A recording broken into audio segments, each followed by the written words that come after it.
ಈಗ ನಿಮ್ಮ ಋಷಭಲಿಂಗ ಶ್ರೀಗಳ ಬಗ್ಗೆ ಆಡಿಯೋ ಮೇಳದಲ್ಲಿ ಮಾತಾಡಿದ್ದಾರೆ ಹಾ ರೀ. ಜೊತೆಗೆ ಇನ್ನೊಂದ್ ಕಡೆ ಉತ್ತರಾಧಿಕಾರಿ ನೇಮಕ ಆಗಿದೆ. ಹ್ಮ್. ಈಗ ನಿಮ್ಮ ಮುಂದಿನ ನಡೆಯಲ್ಲಿ ಇವತ್ತಿಗೆ ಏನ್ ಮಾಡಿದ್ರು ಮತ್ತೆ? ಇಲ್ಲ ಸರ್, ನಾವು ಕಾನೂನು ಹೋರಾಟ ರೂಪಿಸ್ಕೊಂಡಿದ್ದೀವ್ರಿ ಸರ್. ಕಾನೂನು ಹೋರಾಟ ನಾವು ಮಾಡಾತೀವಿ. ಆದ್ರೆ ನಿನ್ನೆ ನಿಮ್ಮ ಮಾಧ್ಯಮದಲ್ಲಿ ಬಂದಿರತಕ್ಕಂಥದ್ದು ಒಂದು ಆಡಿಯೋ ಕೇಳಿದೀವಿ ಸರ್. ಅದೇನ ಅನಬಾರ್ದು ಸರ್. ಆ ಥರ ಮಾತಾಡ್ರ ಸರ್ ಅವರು, ಅಶ್ಲೀಲತೆ. ಅವ್ರು ಇಷ್ಟೆಲ್ಲ ಮಾಡಿದ್ರು ನಮ್ಮ ಮಠಕ್ಕೆ ಹೆಂಗ ನಾವು ನೆಮ್ಮಂಗಾಗತ್ತೆ ಸರ್. ಅವ್ರನ್ನ ಹೊರಗೆ ಹಾಕಿದೀವಿ ಸರ್. ಹೊರಗೆ ಹಾಕ್ಲೇಬೇಕು ಸರ್ ನಾವು ಅವ್ರನ್ನ.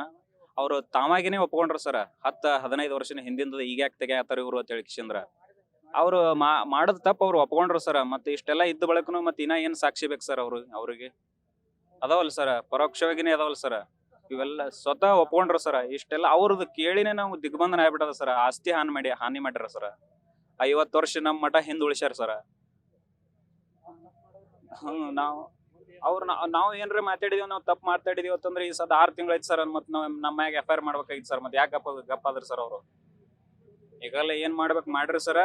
ಆದ್ರ ನಮ್ಮ ಪೀಠದಿಂದ ಆದಷ್ಟು ಬೇಗನೆ ತ್ಯಾಗ ಮಾಡಿ ಹೋಗ್ಬೇಕಂತ ಹೇಳಿಕ್ಸಿಂದ್ರ ನಾವು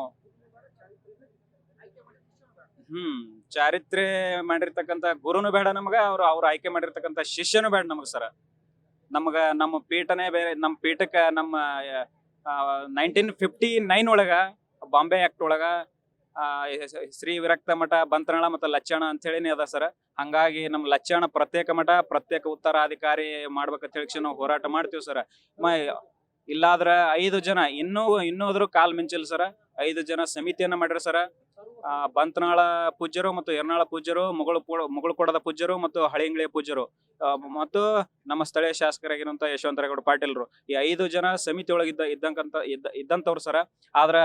ಅದ್ರೊಳಗ ಏಕಪಕ್ಷವಾಗಿ ನಿರ್ಧಾರ ತೆಗೆದುಕೊಂಡದು, ಅದಕ್ಕೆ ನಮಗ ಒಂದು ಧಿಕ್ಕಾರ ಯಾವತ್ತೂ ಅದ ಸರ.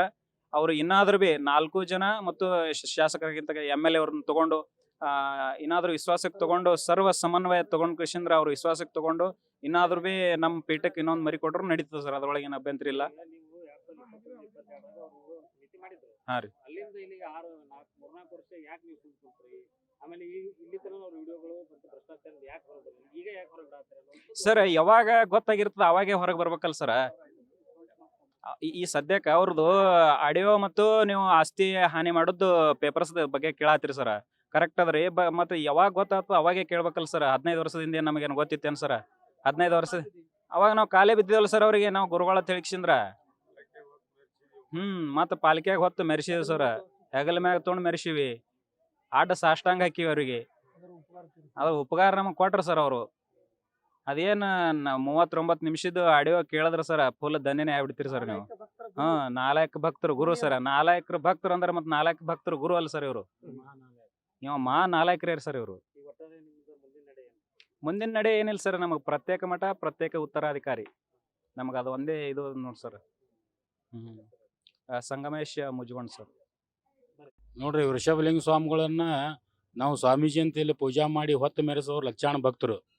ಅಂಥದೊಂದು ಪಲ್ಲಕ್ಕಿ ಒಳಗೆ ಉತ್ಸವ ಮಾಡಿ ಅನೇಕ ಅವರಿಗೆ ಎಲ್ಲ ಭಕ್ತರು ಅವ್ರು ಯಾವ ಮಾತು ಹೇಳ್ತಾರೆ ಅದನ್ನು ಕೇಳ್ತಿದ್ದೆವು.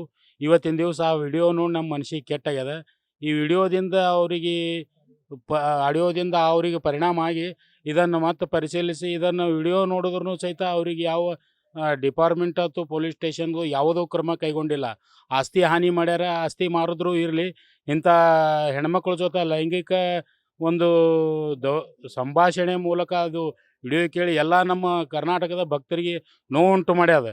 ದಯವಿಟ್ಟು ಅದನ್ನು ಮೀಡಿಯಾದವರಾಗಲಿ, ಅದಕ್ಕೆ ಸಂಬಂಧಪಟ್ಟ ಅಧಿಕಾರಿಗಳಾಗಲಿ ಅವ್ರ ಮೇಲೆ ಸೂಕ್ಷ್ಮ ಕ್ರಮ ಕೈಗೊಂಡು ಮುಂದಿನ ಒಂದು ನಮ್ಮ ಪೀಠಾಧಿಕಾರಿ ಆಯ್ಕೆ ಮಾಡಲು ತಾವು ವಿಚಾರ ಮಾಡಬೇಕಾಗಿ ನಾವು ಕೇಳ್ಕೊಳ್ತೇವೆ.